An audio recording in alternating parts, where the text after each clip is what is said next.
Inilah Injil Yesus Kristus menurut Santo Yohanes. Dimuliakanlah Tuhan. Tetapi Yesus pergi ke Bukit Zaitun. Pagi-pagi benar, ia berada lagi di Bait Allah, dan seluruh rakyat datang kepadanya. Ia duduk dan mengajar mereka. Maka ahli-ahli Taurat dan orang-orang Farisi membawa kepadanya seorang perempuan yang kedapatan berbuat zina. Mereka menempatkan perempuan itu di tengah-tengah, lalu berkata kepada Yesus, "Rabi, perempuan ini tertangkap basah ketika ia sedang berbuat zina. Musa dalam hukum Taurat memerintahkan kita untuk melempari perempuan-perempuan yang demikian. Apakah pendapatmu tentang hal itu?" Mereka mengatakan hal itu untuk mencobai dia, supaya mereka memperoleh sesuatu untuk menyalahkannya. Tetapi Yesus membungkuk, lalu menulis dengan jarinya di tanah. Dan ketika mereka terus-menerus bertanya kepadanya, ia pun bangkit berdiri, lalu berkata kepada mereka, "Barang siapa di antara kamu tidak berdosa, hendaklah ia yang pertama melemparkan batu kepada perempuan itu." Lalu ia membungkuk pula dan menulis di tanah. Tetapi setelah mereka mendengar perkataan itu, pergilah mereka seorang demi seorang, mulai dari yang tertua. Akhirnya, tinggallah Yesus seorang diri dengan perempuan itu yang tetap di tempatnya. Lalu Yesus bangkit berdiri dan berkata kepadanya, "Hai perempuan, di manakah mereka? Tidak adakah seorang yang menghukum engkau?" Jawabnya, "Tidak ada, Tuhan." Lalu kata Yesus, "Aku pun tidak menghukum engkau.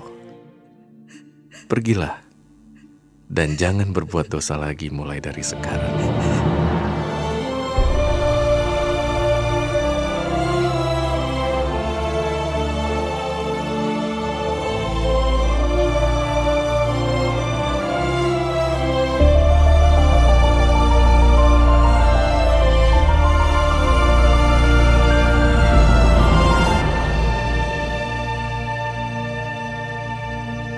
Demikianlah Injil Tuhan.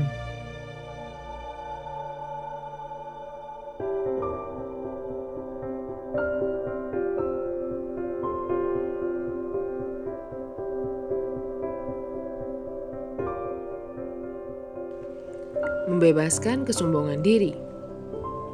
Renungan oleh Romo Crispinus Ginting, Ukar.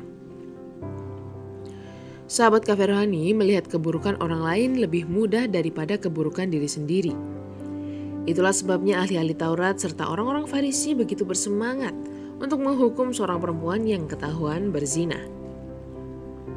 Dengan menggunakan hukum-hukum yang selama ini mereka hidupi bersama, mereka berharap Yesus akan menuruti hukum-hukum yang mereka tetapkan bagi seorang yang ketahuan berzina. Dengan demikian, otoritas mereka akan semakin disegani di masyarakat. Itulah sebabnya mereka menegaskan hukum itu kepada Yesus. Yesus yang hidup dalam tradisi Yahudi tentu saja memahami hukum itu. Akan tetapi Yesus hendak memperlihatkan hukum yang lebih membebaskan. Yesus melontarkan suatu pernyataan yang membuat orang-orang yang menuntut supaya perempuan berzina ini dilempari berpikir tentang diri mereka. Pernyataan Yesus ini tentu saja mengagetkan. Karena siapa yang berani berkata pada dirinya sendiri sebagai orang yang tidak berdosa? Perkataan Yesus membangunkan kesadaran mereka bahwa mereka sendiri bukanlah orang yang luput dari dosa. Injil menuliskan kesadaran itu dengan baik. Mereka yang menuntut untuk menghukum orang lain yang berdosa ternyata keadaannya tidak berbeda dengan orang yang mereka tuntut. Dengan kesadaran itu, Yesus membebaskan mereka dari belenggu dosa, yaitu kesombongan akan diri sendiri. Nah, sahabat Cafe Rohani, pernyataan Yesus sebenarnya juga ditujukan untuk kita. Kalau orang-orang Farisi dan ahli-ahli Taurat kemudian sadar akan dosa mereka setelah mendengar pernyataan Yesus, bukankah seharusnya kita juga menyadari bahwa kita juga orang berdosa? Selamat menikmati menu hari ini. Renungan juga bisa Anda baca selengkapnya di Cafe Rohani edisi bulan ini. Dengarkan juga renungan ini di radio.karmelindomedia.com.